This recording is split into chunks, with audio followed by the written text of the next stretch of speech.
and welcome again to Study English, IELTS Preparation. I'm Margot Politis. Today we're going to look at classification, how things are sorted into classes or groups. We'll listen to an archaeologist talking about artefacts, things left behind from the past, and what sorts of groups they belong to. And we'll finish by doing some pronunciation practice on final S sounds. Well, these are all artefacts from the cesspits at Castleton Place, and there's a real assortment of different types. Some of the artefacts we've got relate to, the leisure time activity, the pastimes that people might have had. There are some gaming tokens. This is a lead disc with a horse figurine on it as well. It would have been used as some sort of betting token. The dice there, the bone dice as well. There's a couple of dominoes. One's made out of bone, one we think's made out of slate. Some of the other pieces, we've got a lead rifle that would have been a part of a child's toy soldier set. Yeah, these bones, again, from the cesspits at Castleton, and quite clearly it's been cut. These aren't natural breaks at all. Right. These are what we refer to as butchering marks. So we're not just learning what sort of animals were being eaten at Castleton, we're also learning about the cuts of meat that were being provided, whether it's been done locally by the individual house owners or whether they're going to a local butcher. I think the artefacts from Castleton Place and the other results of the archaeological process are important because they give us a really rare insight into the way Melbourne operated in its early years. The speaker, Jeremy Smith, is discussing the artefacts he's found in Melbourne. Let's look at how he classifies or sorts out these artefacts for us. First, the opening statement tells us what is being classified. This is an orientation. Then the things are classified according to certain criteria. They're put into groups.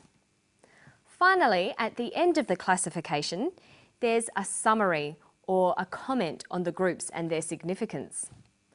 Let's listen to Jeremy's opening statement or orientation. Well, these are all artefacts from the cesspits at Castleton Place, and there's a real assortment of different types. So the topic of this classification is the artefacts from Castleton Place. We are told that there is a real assortment of different types.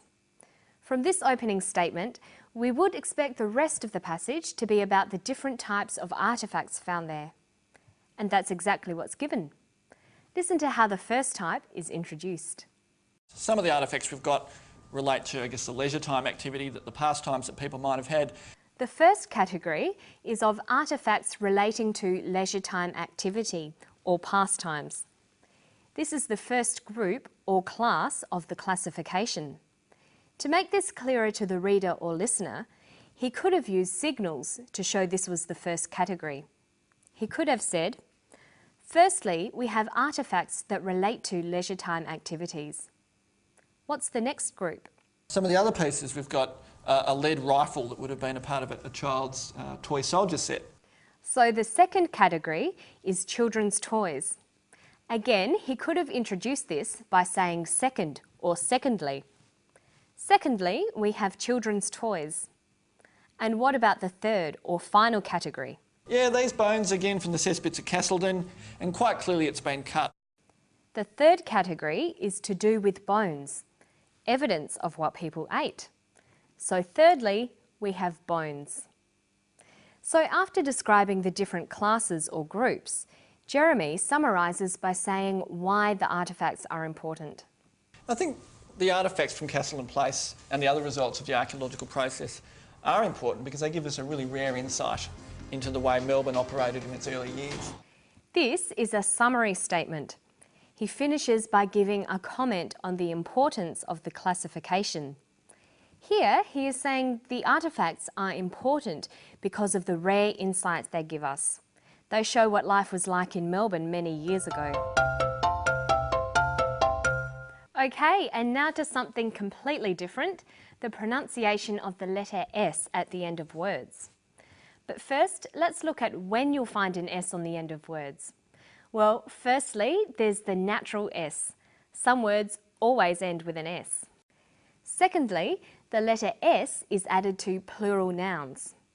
Thirdly, it's added to third-person singular verbs in the present tense. And finally, it's added to the possessive pronoun it and possessive nouns. Okay, so there are lots of times when you'll see an S on the end of words. For words where it's added on, it has 3 different pronunciations. Let's classify them. The first pronunciation of the final S is "uz". It's pronounced this way after sounds such as s, z, sh, ch and j.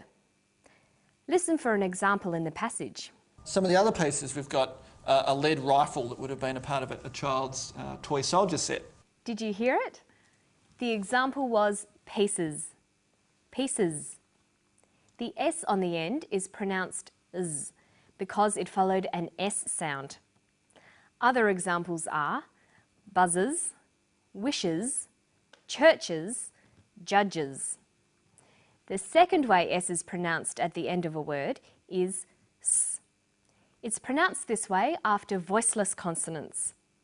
P, t, k, f and th. Some examples from the text are artifacts, types, breaks, marks and cuts. The rest of the time, that is after voiced consonants such as b, d, g, l, v, m, n, and after vowels and diphthongs, the final S is pronounced z.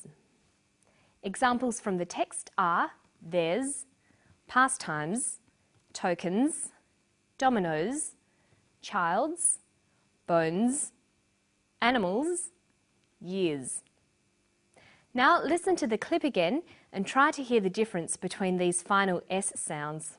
Yeah, these bones again from the cesspits at Castleton, and quite clearly it's been cut. These aren't natural breaks at all. Right. These are what we refer to as butchering marks. Its is a word that even native English speakers have a lot of trouble with. Its can be written without an apostrophe and with an apostrophe. But what's the difference? Well, with an apostrophe, its is a contraction of it is or it has.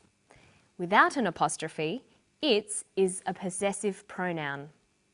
The other possessive pronouns are my, your, his, her, our, and their. These are used to show possession. For example, is that your dog? What is its name? Remember that possessive pronouns never have an S added to them, but possessive nouns do. Is that Simon's dog? Apostrophes can often cause trouble for English language learners. They're used with contractions and with possessives. Don't ever use an apostrophe to make nouns plural. There are many students at school. Not, there are many students at school. And don't confuse the contraction of a noun and is with the possessive form of the noun. They look the same, but they mean very different things. Mary's dog is ill means the dog that belongs to Mary is ill. Mary's ill today means Mary is ill. Here, Mary's is a contraction of Mary is. Okay, now let's listen to one last clip, then we'll see if you can add some apostrophes. Some of the other pieces, we've got a lead rifle that would have been a part of a child's toy soldier set. He says, some of the other pieces we've got are a lead rifle that would have been part of a child's toy soldier set. We've is a contraction of we have, so that needs an apostrophe. Would've is a contraction of would have, so that needs one too. And the last one? A child's toy soldier set. The toy soldier set belongs to the child. It's a possessive S, so that needs an apostrophe too. And don't forget to practice your pronunciation and punctuation at home whenever you can. You'll get the hang of it quickly, I'm sure. And thanks for joining me for Study English, IELTS preparation. Bye-bye.